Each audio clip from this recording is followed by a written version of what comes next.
So today our 53 MG assembly project is providing us a really good cautionary tale of a pretty simple mistake that can cost thousands.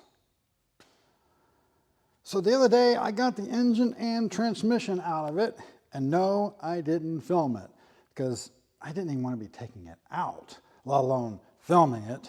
But once I got it out and up on the stand and dug into it a little bit, I thought, we've got to do a video on this one. So once I got the engine up on the engine stand and got the flywheel off of it, I actually found exactly what I thought I was going to find as far as the oil running out of the back of the engine.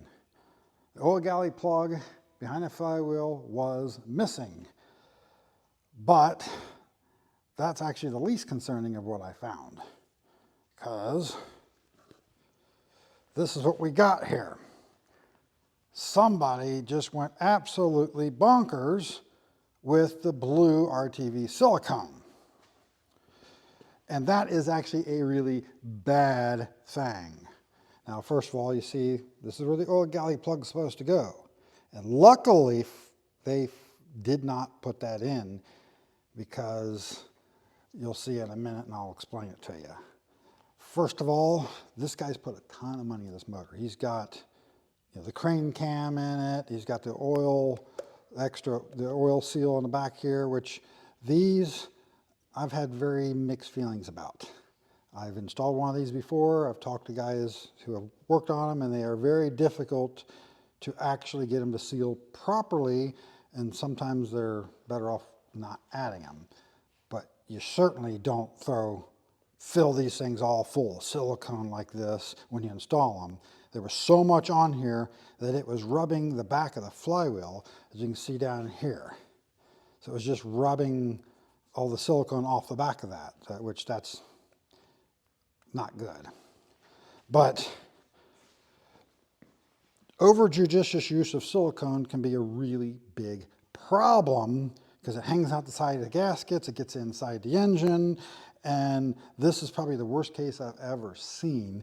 You see it's all over even just the main stud nuts, and even the oil pickup here. I don't know how they got it up there, but they put so much up around the timing chain here that's actually rubbing on the timing chain too. And we'll see here in a second why that's such a bad thing. So here's the oil pan as I took it off, and this is just from cranking it, trying to get oil pressure. Look at all of this silicone that was coming off the timing chain getting down here. All that stuff's going to wash down in the bottom of the pan and get sucked up into the oil pickup, which will restrict or block oil flow completely. But it's also all over the back here. And they didn't even put the rope seal in here. They just filled it with silicone and tried to make that work. Now, being the X-Pag engine, there's a whole nother big reason not to just go crazy with the silicone. This hole right here. That is where the oil is supposed to flow through, up through the side of the pan into the block to go to the oil pump. I don't think we're going to get much oil, if any, through that. So I'm not sure if the oil we had moving around in this thing was just from me filling up the oil galleys, or if it was even getting any up through this hole. And if it was getting up through the hole, it would have been a major restriction of oil.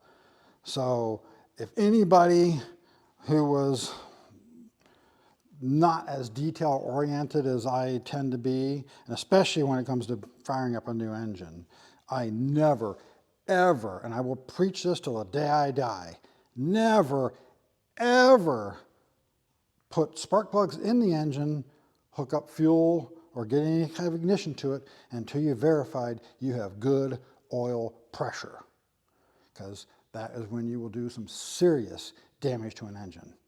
I got a friend of mine with a Ford engine that can tell you exactly what happens. They forgot to put the drive for the oil pump in fired it up without double checking that they had oil pressure. And by the time he put an oil pressure gauge on it to find out he had no oil pressure, that engine was cooked. So it can cost you a lot of money by not verifying that first. This engine, if it did have any kind of flow through there, probably would not have made it even through the break-in period. Because even if this was flowing, all that silicone would have got into the oil pump pickup and at least restricted the flow enough that it probably would have done some damage to this engine. And especially on initial startup with a flat tappet cam, that's extremely important to make sure you're getting good oil flow so it's lubricating properly. The cam in this thing itself is $1,000, plus the lifters are another $400. And if this thing had done any damage to the bearings or the crankshaft, well, they're really in trouble. These cranks are no longer available. And when they were available, they were like $2,500. So if somebody else would have tried to start this thing, it didn't have this missing, and it was getting enough flow for them to show some oil pressure, and they said, it'll work, could have easily been $3,000 to $6,000 in damage, possibly. Now, in addition to all of this, we found yet another problem. So here is the flywheel that came off of it. It is cracked in two places. There's a crack running from here to the bolt hole here, and from here all the way across the pin here, and it keeps on going on past the pin here. Now, this could have easily happened when they put this motor together, because if you notice, look at the pin here, how it's been mushroomed here.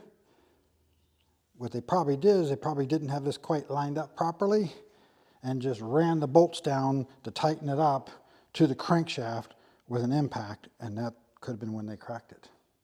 So now we're on the lookout for a new flywheel for an 8-inch clutch, because they're not available brand new. So we got to find a used one somewhere.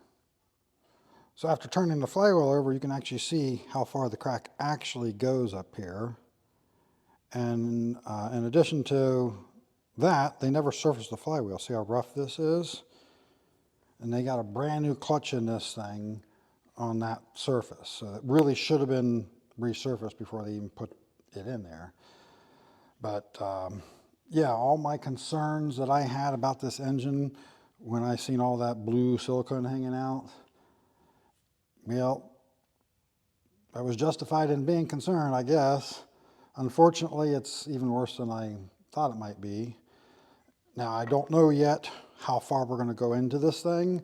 The owner of the car has yet to come over to actually take a look for us to actually talk about, are we going to tear into this thing even further just to verify things, clearances and all that stuff, to make sure that it wasn't even worse than what we're seeing so far.